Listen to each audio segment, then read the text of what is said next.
안녕하세요. 경기도의회 의정뉴스 정혜란입니다.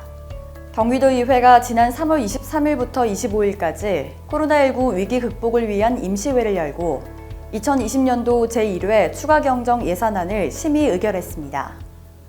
경기도의회는 코로나19로 인한 경제 위기를 헤쳐나가기 위해 추가경정 예산 약 29조 원을 심의 의결했습니다. 보도에 김지원 기자입니다. 경기도의회가 예정이 없던 제342회 임시회를 개최했습니다. 이번 임시회는 2020년도 첫 추경으로 코로나19로 침체된 지역경제 활성화와 민생 안정에 초점을 뒀습니다. 경제노동위원회에서는 경기도 사회적 경제 활성화를 위한 금융지원 업무협약 동의안과 함께 2020년도 제1회 경기도 추가경정 예산안에 대한 다양한 논의를 진행했는데요. 소상공인 문제, 중소기업 문제가 심각하기 때문에 긴급한 예산을 통해서 보건복지위원회에서도 감염병 전담병원 지원비나 격리자 생활지원비 등의 직접적인 지원을 아끼지 않겠다고 뜻을 모았습니다. 이어서 24일 열린 예산결산특별위원회에서는 신종 코로나19 확산 방지 대책과 피해 지원에 중점을 두고 추가 경정 예산안을 심의했는데요. 중소상이라든가 영세업이 제일 어려운 것 같아요. 먼저 좀 투여를 해야 하지 않겠냐. 경기도의회는 25일 제342회 임시회 2차 본회의를 열어 2020년도 제1회 경기도 추가경정 예산안을 의결했습니다.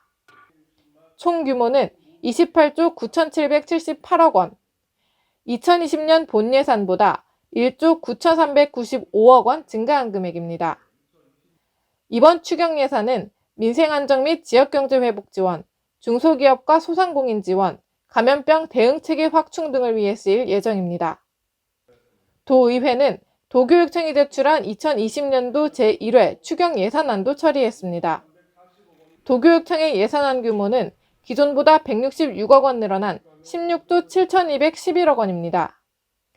도교육청의 이번 추경 예산은 사립유치원 운영비 지원을 비롯해 학원 및 교습소 방역물품 지원 등에 쓰일 예정입니다. 이번 임시회에서 화제는 단연 경기도 재난기본소득 지급조례 제정입니다. 본 조례는 전국 최초로 재난 발생 시 생활에 위협을 받는 도민들에게 경기도와 시군이 협력해 재난기본소득을 지역 화폐로 지원하는 내용과 그에 따른 도지사의 책무를 담고 있습니다. 보도에 김지원 기자입니다. 지난 3월 20일 남운선 의원이 대표 발의한 경기도 재난기본소득 지급조례안. 차후에도 우리는 재난을 맞이할 수 있기 때문에 도지사에게 재난에 대비하기 위한 예산을 확보해 놓을 것을 도지사의 책무로 규정해 놓았고요. 경기도의회에서 전국 최초로 제정된 경기도 재난기본소득 지급조례, 특히 소득이나 나이와 관계없이 전 도민을 대상으로 하는 보편적 재난소득으로 주목받고 있습니다. 경기도의회는 지난 3월 25일 열린 제342회 임시회 제2차 본회의에서 경기도 재난기본소득 지급조례안을 최종 의결했습니다. 재난기본소득 소요비용은 총 1조 3,642억 원으로 이번에 통과한 추경 예산안에 담긴 7,500억 원과 도집행부에서 보유한 재난관리기금 3,405억 원, 재난구호기금 2,737억 원을 합쳐 오는 4월부터 지급될 예정입니다. 경기도의회 의정뉴스 김지원입니다.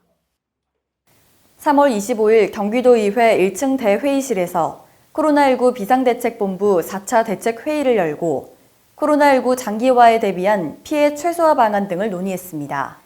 이에 송환준 경기도의회 의장은 코로나 피해 대상은 특정 집단이 아닌 도민 전부라고 정의하며 피해 지원이 고르게 이뤄질 수 있도록 비상대책본부 차원의 노력을 주문했습니다.